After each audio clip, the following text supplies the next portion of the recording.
nandun yung LTO. Hinuhuli yung mga motor ha. Yun nga Ano, sir, parang ang pinapahirapan? kalaban ko nila sir mga kalaban ng bansa. Oo. Mamamayan tayo ng bansa na naglalabas lang ng damdamin kung ano naramdaman natin sa wala. Again, in fairness, ako dun sa mga pulis. In fact, may shell pa nga dun, sabi sir, Duterte kami. Hindi namin makakalimutan yung ginawa niya para pulisan at sa bayan. May mga ganun ha. Tapos may mga tumatapik na mga naiintindihan ko, naawa din naman ako.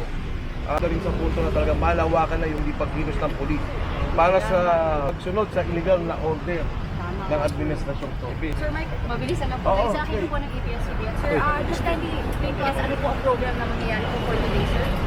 Actually, yung ground commander dito, San Si Placido ba? Ito. Anyway, kami, nagtawag kami dito doon sa pagkilos na yun. At ito, sultan na rin nung nangyari doon sa impeachment case. Pagpapahiwatig sa galit namin sa kuraputan na nangyari at kurap sa bayan at ang paniniwala namin at ang sinasabi namin, ang Pablo mismo ang siyang mastermind ng korupsyon ito. So yung impeachment case namin, hindi nga rin na tinanggap kung nakikita ninyo. So patuto, tawagan na hindi nakukulong yung mga dapat makulong sa gobyerno ito. Sir, nagkaroon po ba kayo action regarding sa ng secretary na hindi niya tinanggap? Itong likon to, gagawa kami ng aksyon sa Secretary General Office sa hindi nila pagtanggap. May mga nagsasabi, kasi daw hindi namin iwan. Paano namin iiwan? Naka-video yun, nakita yun, na maraming tao. Pinipilit namin na kahit na doon lang sa frontes ng Gapin Island ng Gapin. Kaya ito, patuloy kaming kikilos dahil para dito. Pangalawa, kasama doon sa expense case yung pag-kidnap kay Pangulong Duterte. At hanggang ngayon sinasabi namin illegal yun. Fake kidnapping yun, hindi dapat lang ginawa yun. At ang ginawa ng pagkilos na yun, 2023, ilang taon, humigit kumulong taon na wala na tayo sa ICC, talagang pinlano nila. Alam mo, dito sa bansa natin, may mga ginagawang pagkilos, may ginagawang kaso. Pangulong Erap kinasuhan dito, kinulong sa veterans. Pangulong GMA, ginawan, quit dito, kinulong sa veterans. Ito lang ang katangi-tangi sa Pangulong Duterte na inilabas nila doon sa ibang korte, tagang korte, banyagang batas, na meron naman dito, masyado nilang ginigit at higit sa lahat, may korte tayo. Hindi dapat pumayag ang Korte Suprema dito. So sir Mike, ito po ang overall message natin kaya tayo may motorcade today. Saan po punta ng grupo, sir? Susundan ako, taga-sunod lang ako dito eh. May mga ground commander kami, may grupo rin kami sa SMO, may grupo rin dito. Klase ito ba? Ang natin dito, no? Ground commander na nandito, at saka si Colonel, hindi namin actually alam talaga. Nanawagan namin to, may mga organized at punta. Tanyan naman sa kabila may dumating din. Palagay ko, dire-diretso to.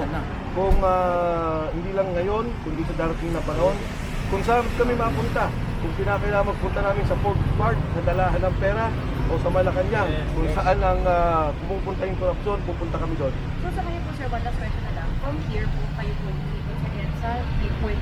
EDSA talaga kami. Yung point of convergence, again, sa ground commander namin pinapaubaya. Katulad na nangyari sa Cebu, ayaw namin masyadong malaman eh, kasi kinikipit na talaga yung mga tao. Isa, order ngayon na kinikipit na naman daw itong gagawin namin kapatid. Marang-marang. May kotse eh. Panggaan na lang. Ano po bang PNP sir, ay hinaharap po kayo sa PNP? Hindi naman, pero may mga nakita kami mga orders na nilabas sila. Hindi namin alam po about the cars, the motorcycles. Sana wag naman. Ano po order? May katulad ng ginawa last po, may ORCR, tapos kasi diba motorcycle caravan naman ito eh. Kung kami sa traffic regulations at susundan lang namin yung traffic flow, wala kaming panggulo, mapayapa to at gusto lang namin sabihin sa taong bayan. Palagay ko naman, hindi lang sabihin sa taong bayan, kami na kumakatawan sa sentimento ng taong bayan na nakita naman natin sa mga dumating na kon, negative 50 na ang Pangulo, galit na ang tao. At itong mga kasama namin dito, ang kumakatawan lang sa sentimento.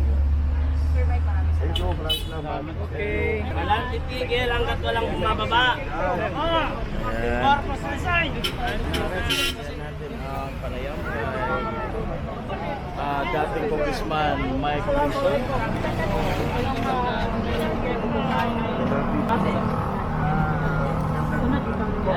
Wala pa ako dito. Sir, ano sir yung regarding sa May nakikita ko na sana ulit magsampa yung mga February 6.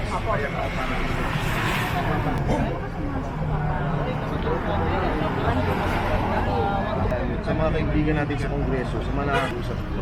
Sinasabi nga nila parang i-inday na 125 million, hindi pa tapos ang trabaho.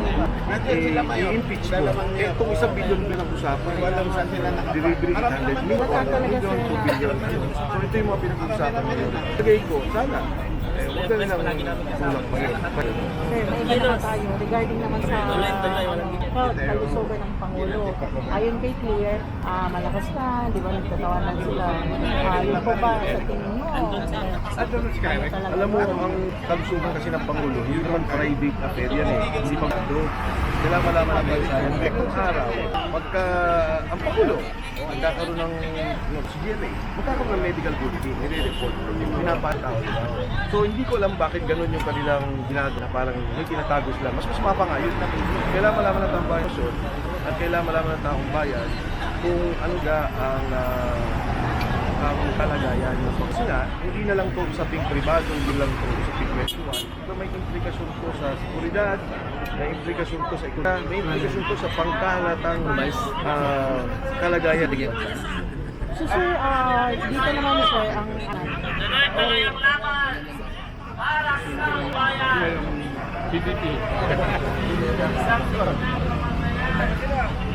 Sir, nasa negative na ngayon ang Pangulo. So, kita talaga na marami na talagang galing. At dahil siyang panaguling sa nangyayari ngayon, sa nagtulungan, nawawala yung dignidad ng bawat Pilipino.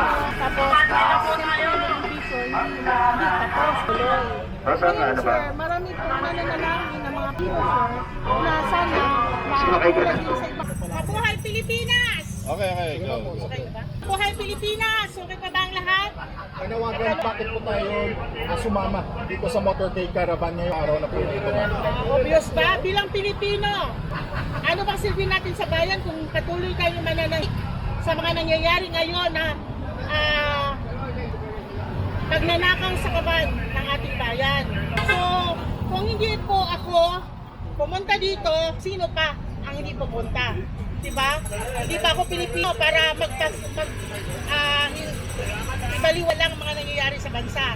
Pumunta ako rito para managot ang lahat na mga sadong politiko na nakaupo sa kanilang pwesto na walang ginagawa kundi magwaldas ng pera ng tawayan. Gusto namin sila mapanagot, gusto namin sila kulong.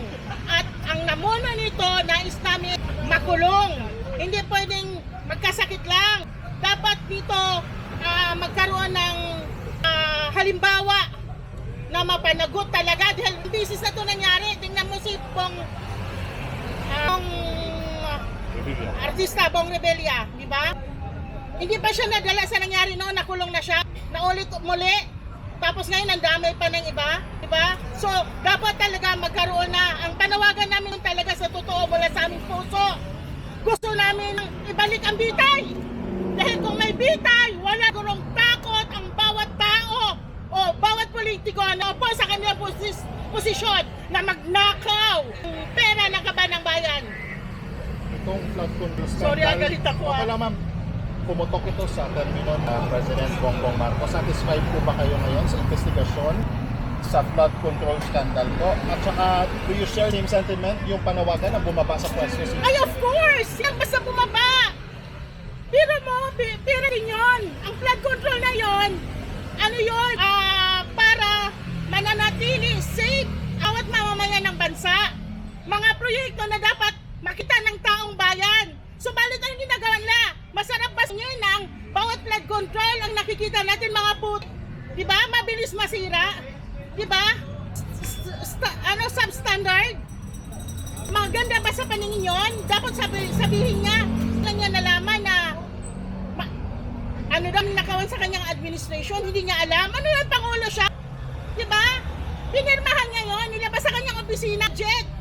Wala siyang pakialam. Hindi ba niya naririnig ang panawagan ng tao? Ba't hindi niya kami pinakinggan?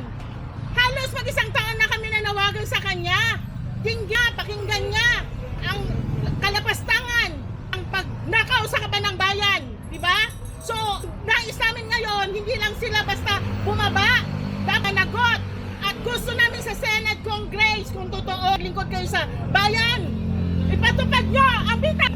Kailangan namin bitay sa lahat ng mga Kailangan natin bibitayin natin sila. Hindi na pwede paulit-ulit ang nakawan ng pera ng kaban ng bayan. Alam niyo po, anong pinaglamin? Ang dignidad ng bawat Pilipino. Kayo mga Pilipino ako. Ano sa pakiramdam nyo? Sa ibang bansa makikita tayo ay magnanakaw. Hindi natin mapagkatiwala. Nasa dignidad natin bilang Pilipino. Diba? Anong klaseng Pilipino tayo? Kung tahimik tayo sa nakawan ng kaban ng bayan sa paglakan ng mga nakaupong politiko. Diba? Anong klaseng Pilipino tayo kung wala tayong ginagawa? Kung tahimik lang tayo at pati nilapastangan ang bawat karapatan at binabala ang batansang ito. Anong klaseng Pilipino tayo? Salamat po, ma'am. Pasensya na po. Pag ganyan, Pilipino, nagigigil ako.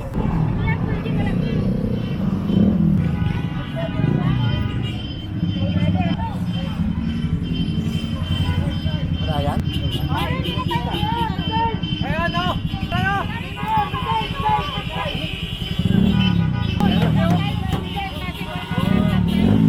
Ito na! Ito na! Ito na! Ito na! Ito na! Ito na! Tayo!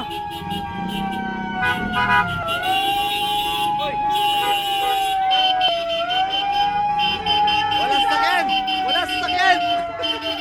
Ito oh!